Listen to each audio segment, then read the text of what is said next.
Hi, in this video I'll be showing you this. It's the Hotpoint H2D81 Condenser Tumble-Dryer, and what I want to do today is to show you around the dryer some of the features and benefits that it offers. But all I'd normally say just before I start is please subscribe to my YouTube channel, just give us a quick thumbs up. What I do is I talk about mainly household appliances, vacuum cleaners. There's normally a bit of tech in there, so I would appreciate if you just subscribe to my YouTube channel, then we'll make a start. Now there are actually quite a few different versions of this model. This is the 8kg condenser dryer. This is the H2D81. There is also a sister model called the H2D71, and basically with 7 that means it's a 7kg load. But all the features and benefits that I'll show you will be identical between the two models.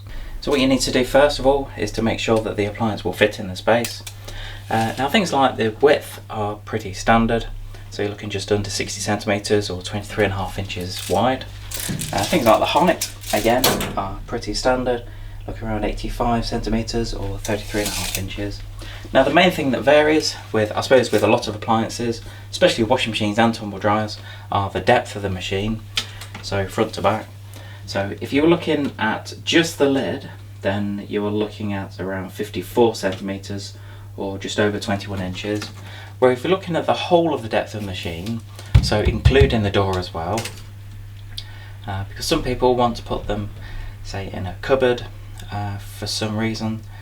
It's not something I'd normally recommend because you do need to allow ventilation for the tumble dryer, but some people are still insistent on it. So including the door and going all the way to the back of the machine, then you are looking at around 63 centimeters or just under 25 inches. So again, just make sure it fits in before you decide to buy it. As far as the control panel on this model, it couldn't be easy really. First of all, you've got the timer selection. Because this has got a manual timer, so you need to select how long you want it to dry for. It isn't one of the sensor dry models. Personally, I would recommend having a look at one of the sensor dry models. I think the sensor dry concept is excellent, and the majority of tumble dryers are going towards that way now. And the main advantage is when you put the clothes in, what it will do is it will actually detect how long the clothes are needed to dry for, and it will stop on its own, whereas this model hasn't got that.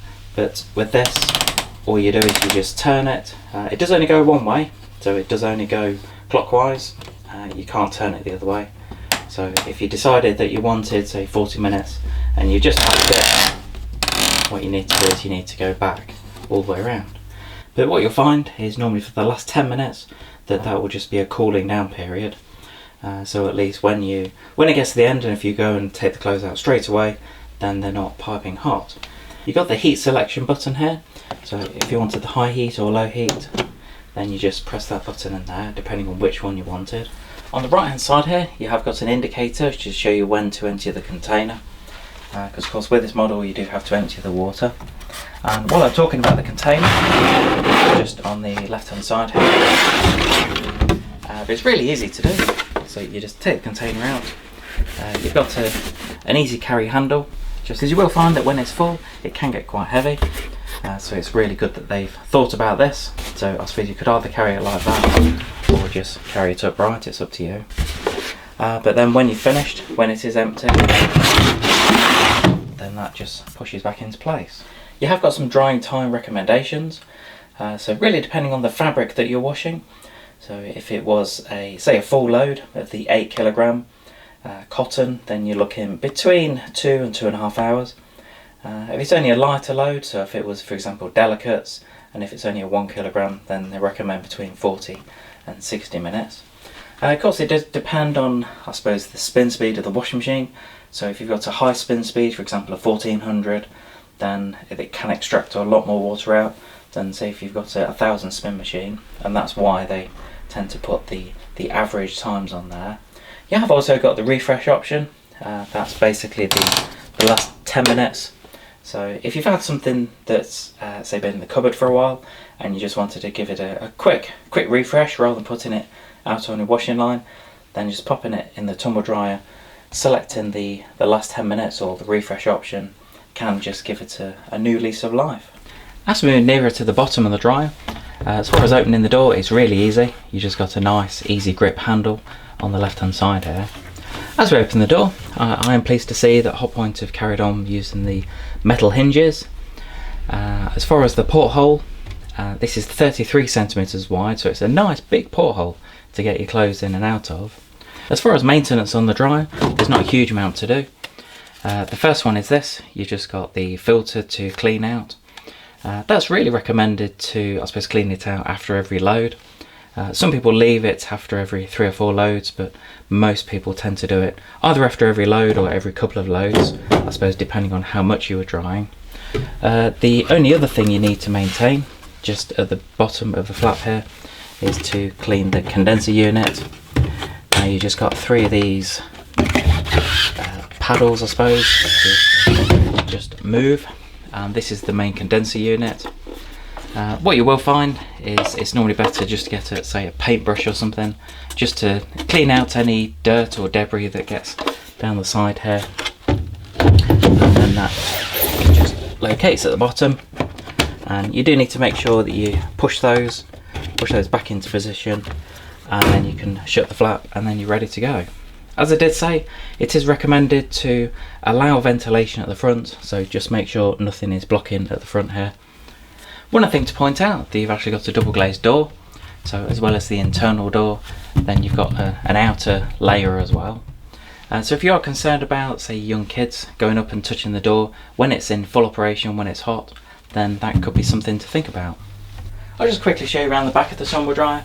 To be fair, it's not too relevant because there's not a huge amount of installation on these kind of appliances. All you've got is just the mains lead. So once you've plugged in the plug, then that's it, you're ready to go. But I just thought I'd show you around here because it's something I tend to do on a lot of my appliance videos. And for some people, where it's going, for example, it could have say a gas pipe or water pipe running towards the bottom. So at least seeing around the back of the appliance could help. I'll just show you the energy label on this model. So as you can see, it's a B energy rating, which if you're looking around this sort of price range, then the majority of tumble dryers will be about this energy efficient. So 561 kilowatt hours per annum. As you can see, it is an 8 kilogram load. It gives you an average duration, well, it's saying 143 minutes per cycle. Of course, that does depend on the load that you're putting in as well and how damp everything is.